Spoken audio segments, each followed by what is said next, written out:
더불어민주당이 그동안 논의해온 부동산 규제 완화책 가운데 오늘 재산세 감면안을 확정할 것으로 보입니다. 당권 경쟁이 한창인 국민의힘은 오늘 당대표 경선에 출마한 후보들 가운데 본경선에 진출할 5명을 확정해 발표합니다. 자세한 내용 국회 취재기자 연결해서 알아보겠습니다. 이경국 기자. 네, 국회입니다.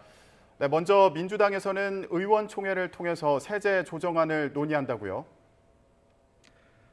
네, 그렇습니다. 민주당은 오전 10시 반부터 정책 의원총회를 진행하고 있습니다. 그간 당 부동산 특위에서 논의해온 세제 조정안에 대한 의원들의 의견을 수렴하고 있는 상황입니다.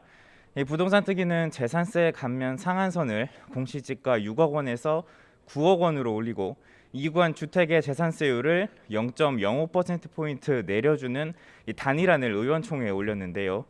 이 재산세 감면을 두고는 어느 정도 공감대가 형성된 만큼 오늘 의총을 거쳐서 결론이 날 가능성도 있습니다. 하지만 종부세와 양도소득세 그리고 대출 규제를 완화할지를 두고는 이견이 여전해서 조율의 난항이 예상이 됩니다.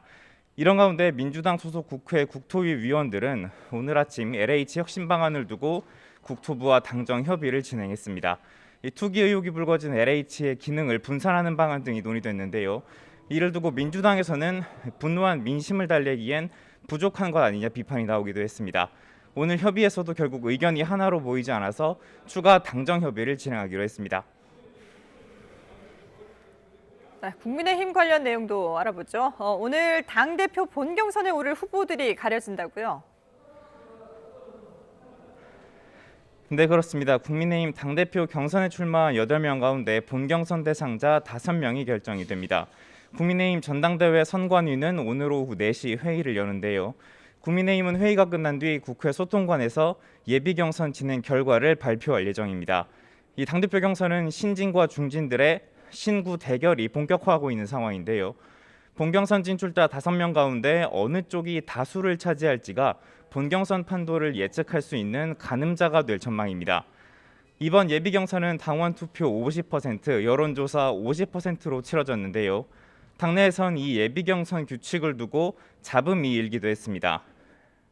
당원 투표에선 호남의 지역 반영 비율이 0.8%에 그쳤고 연령별 비율에선 20, 30대가 40대 이하로 묶여서 반영됐기 때문인데요. 호남과 2030의 여론이 제대로 반영되지 않는 것 아니냐는 지적이 나온 겁니다. 결국 당 선관위는 조사 직전 호남 지역 반영 비율을 2%로 상향 조정했는데요. 다만 연령별 비율은 세분화하거나 조정하는 건 어렵다고 판단을 했습니다. 이 당대표 본경선 진출자가 오늘 정해지면서 당권 경쟁은 한층 더 치열해질 전망인데요. 본경선은 당원 당규에 따라서 당원 투표 70, 여론조사 30을 합산해서 결과를 내게 됩니다. 네, 대선 주자들 상황도 짚어보겠습니다. 오늘 여권에서는 또 한 명의 후보가 공식 출마를 선언했죠.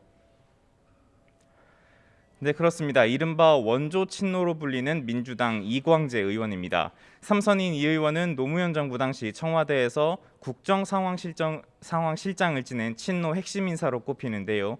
이 의원은 오늘 오전 9시 반 서울 여의도 중소기업중앙회에서 대선 출마를 공식 선언했습니다. 50명이 넘는 민주당 의원들이 행사장에 왔고요. 대권 경쟁자이기도 한 이낙연 전 대표와 정세균 전 국무총리 그리고 친노 진문진영 원로격인 이해찬 전 대표도 자리에 참석을 했습니다. 이 의원은 경제와 외교 그리고 세대 교체를 강조하면서 위대한 대한민국을 만들겠다고 강조했고요. 김대중 노무현 전 대통령의 정신을 이어가고 문재인 대통령의 뉴딜도 반드시 성공시키겠다고 다짐했습니다. 지금까지 국회에서 전해드렸습니다.